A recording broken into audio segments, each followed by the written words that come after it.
Kaixo, ni Yasmin naiz. Duela urtebete baino gehiago, bidaia bat hasi nintzen nire etxetik Marseillan eta Euskal Herrira iritsi nintzen. Bai, bateko maitemindua. Bueno, historia hori ezagutzen duzuela, ezta? Hori bai, gauza berriak ari dira loratzen Nafarroan, eta ezin genuen geratu ikusi gabe. Argi geratu da, jarraituko dugu Nafarroako bide eta errepidetan. Gaurkoan, nora goaz? Kaixo Yasmin, gaur Garesera goaz. Gares, Nafarroa garaiko erdialdeko udalerri bat da. Izarbeibar eskualdean kokaturik dagoena. Herriko monumenturik ederrentariko bat zubi erromanikoa da, eta bertatik Donejakue bidea pasatzen da. Murgildu gurekin Nafarroaiko bigarren denboraldian. Iritsi da momentua. Bagatoz, bueltan gaude, heldu gara. Edo bueno, esan nahi duzuen moduan, baina Nafarroairen furgoneta gasolina jarri dugu eta bidean aurkituko gaituzue berriz. Venga, bazen!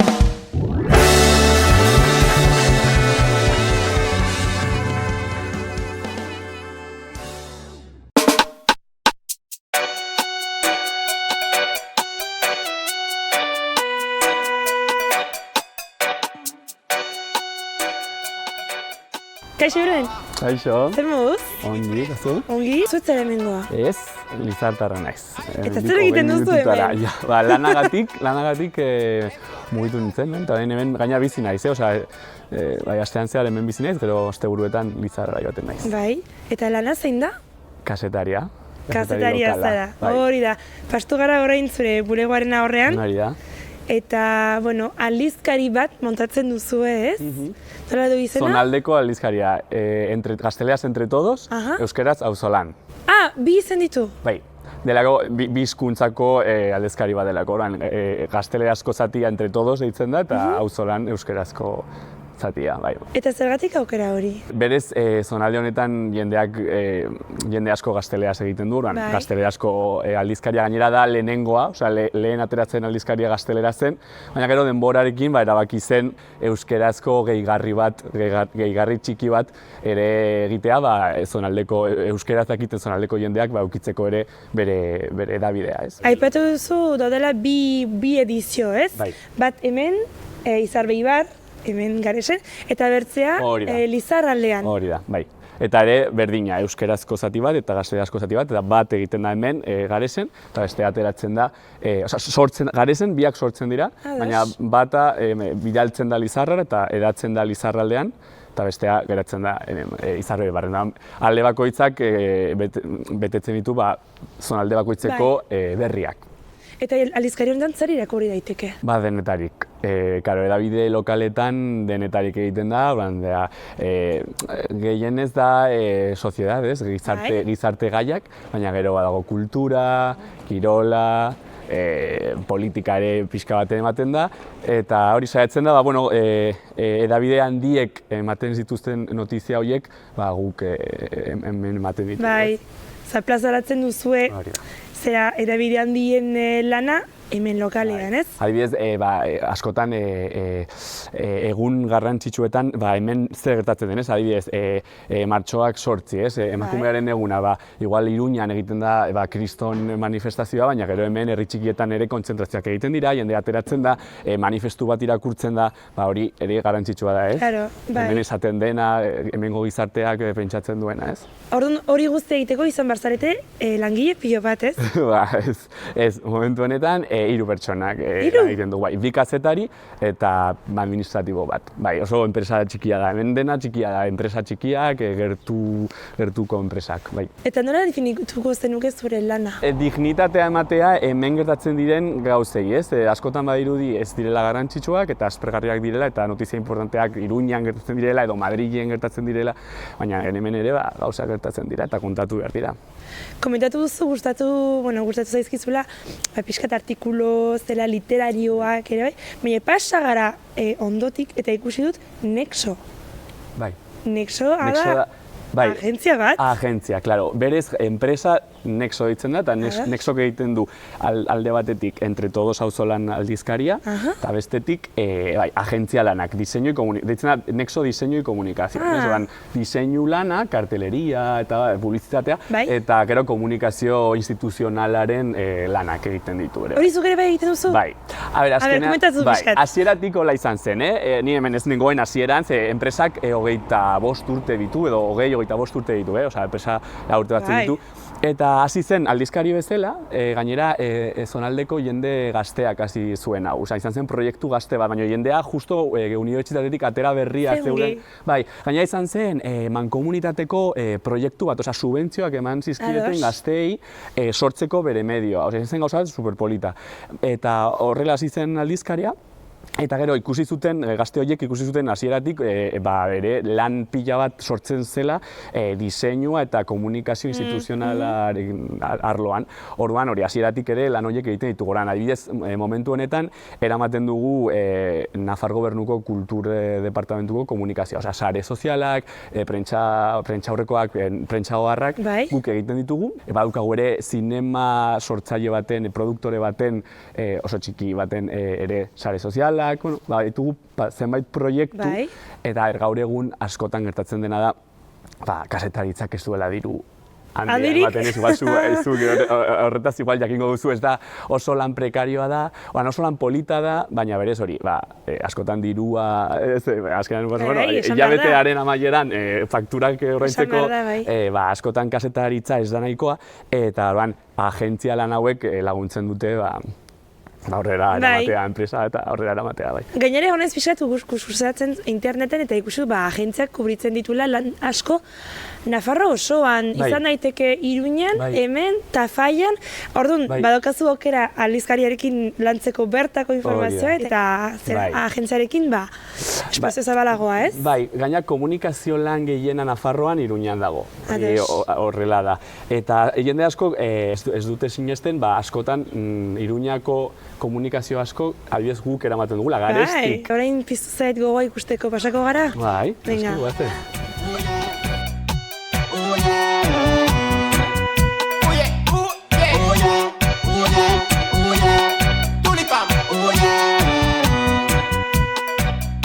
Julen denetarik enteratzen da, kazetaria da, noski. Ziurrenik, behin kubritu zuen Jasubipean festivala. Alberto, antolatzaileetako bat da. Goazen ezagutzera.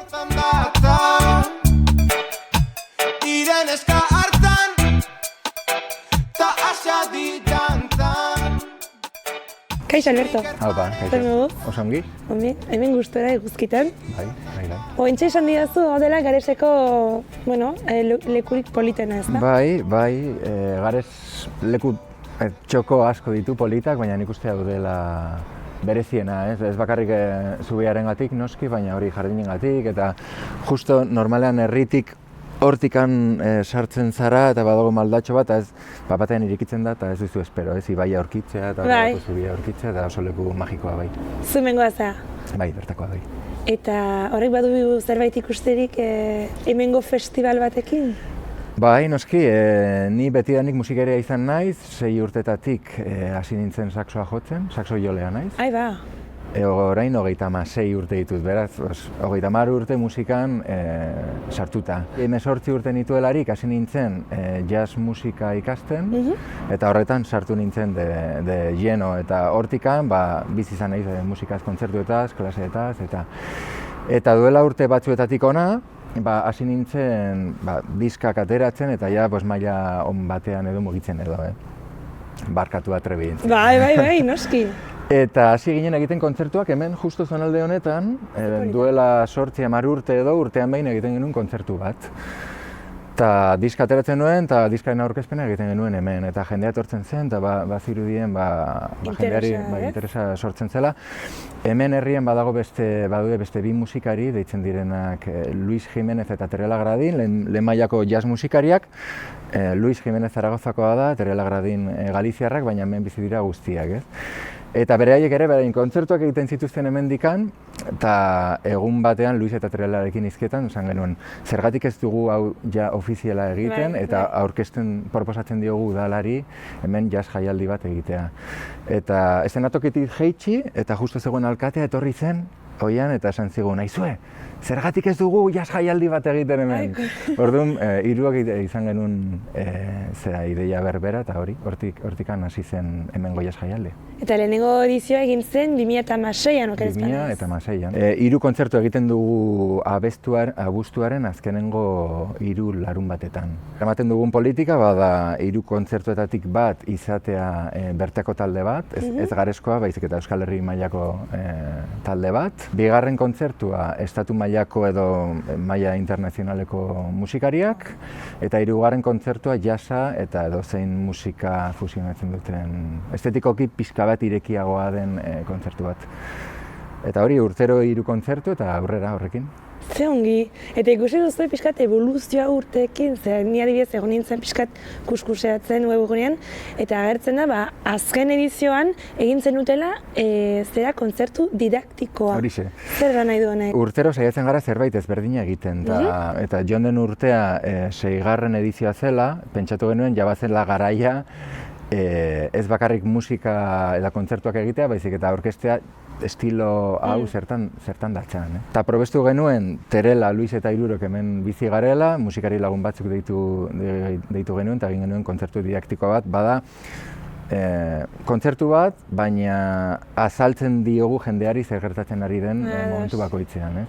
Eta azaltzen diegu zertan datzan jazz musikaren esentzia, eta zeintzuk diren gure arauak edo, ze batzutan jazz musika badago zuzenean lotuta improvisazioarekin. Hori da. Baina improvisazio horrek baditu arau asko, ez?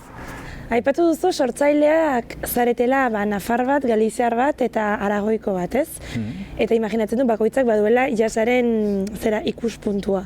Orduan nola islatzen da aniztasun musikal hori? Jazzak duen berezitasuna dela oso estilo irekia. Bai. Orduan txikitatik honaino bizi izan duzun musika guzti hau, folklorea eta txikitatik guztiok bizi izan dugun musika hau, hori zure barnetik ezin duzu inoiz kendu, eta jazza horren musika irekia denez, guztiok jotzen dugun musika, bada guk bizi izan ditugun bizipen hoien, eta orain gaur egun entzuten dugun musika horren gaiketa bat edo.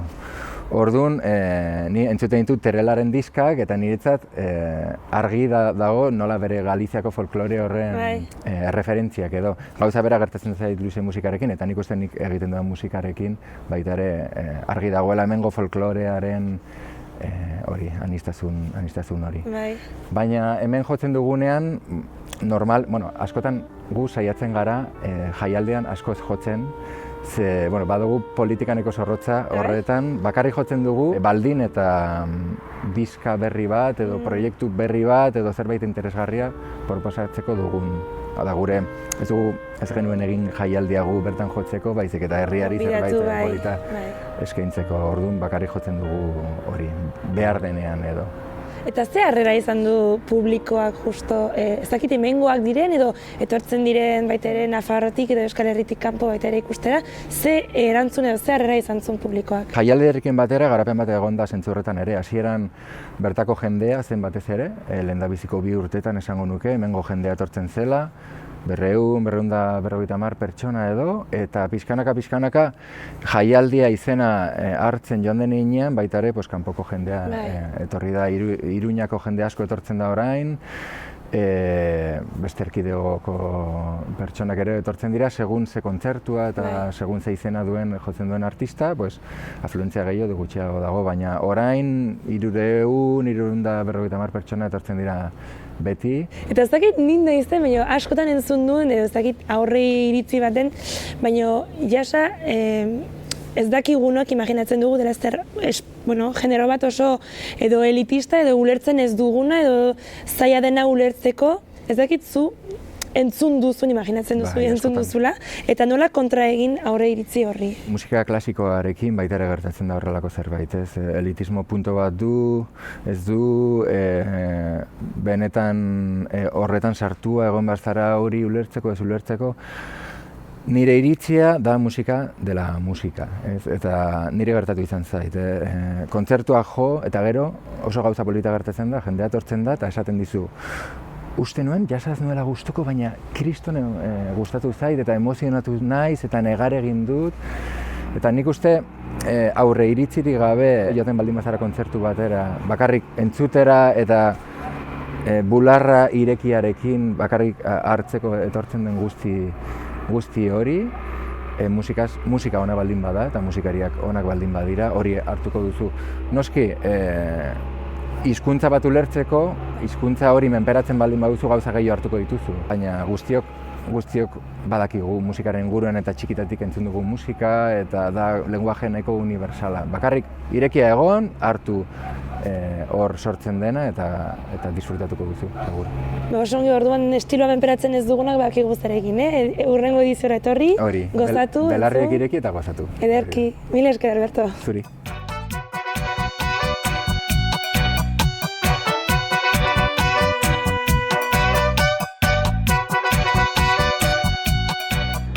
Kaixo, Belaia. Kaixo. Zemuz? Ongi.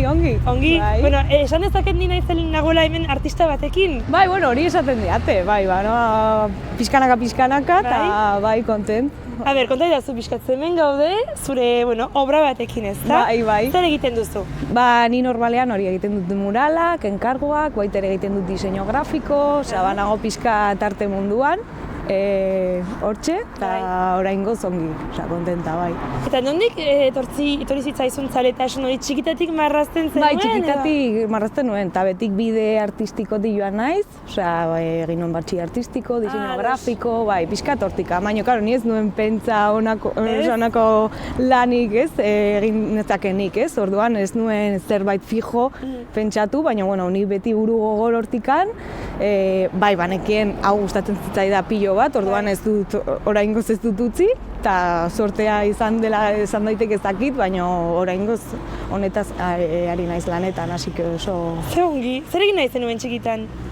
Nik bakarrik nekien marraztea gustatzen zitzaidala, bai, eta interesatu nintzen teknologiaren munduan pixkat, baina margotzeko, Flipatu nuen, marraztu ditzakezula baita ere ordenagailuarekin, eta hor, ikusi nuen pixkat bidea, Esan nuen, honekin, bai, gustoko litzateke lan egitea, orduan, bai, hortik joan nintzen.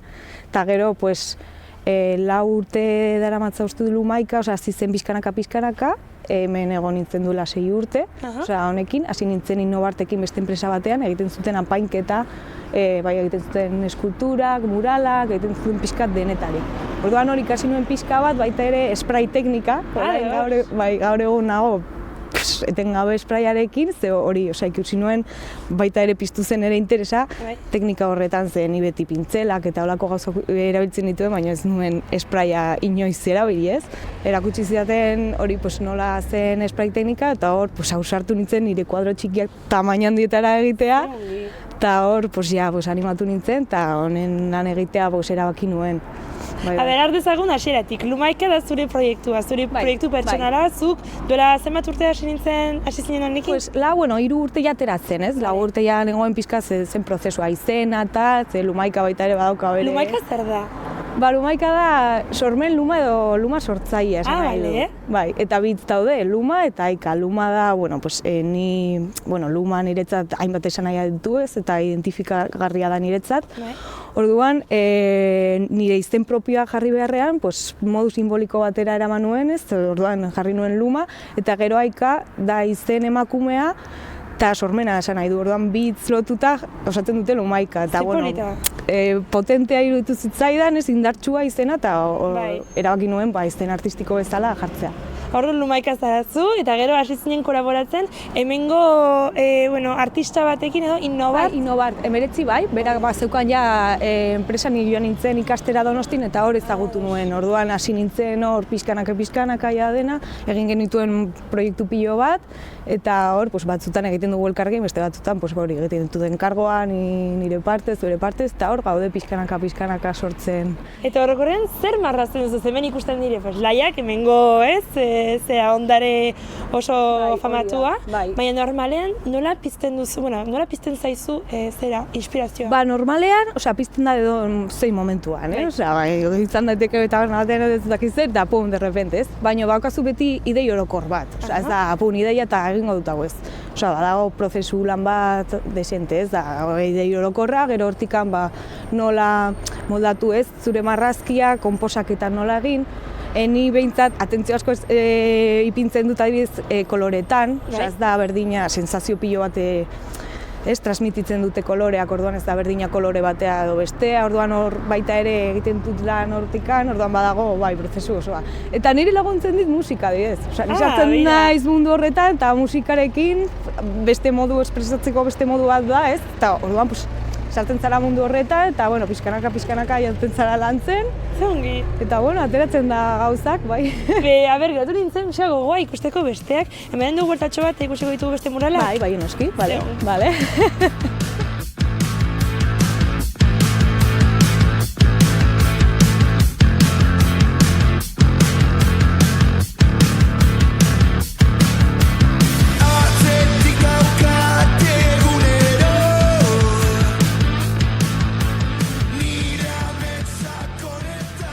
Eta hemen dugu beste bat. Bai. Kolaborazioan, ez? Bai.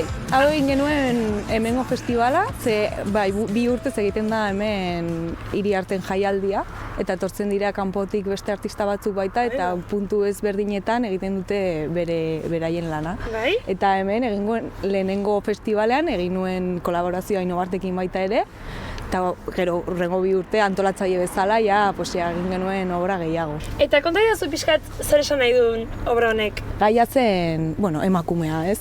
Ni plasmatu nahi genuen hori. Eta, marrazkia plasmatzen duena da emakume berdina, baina adinez berdinetan, adinez berdinekoa.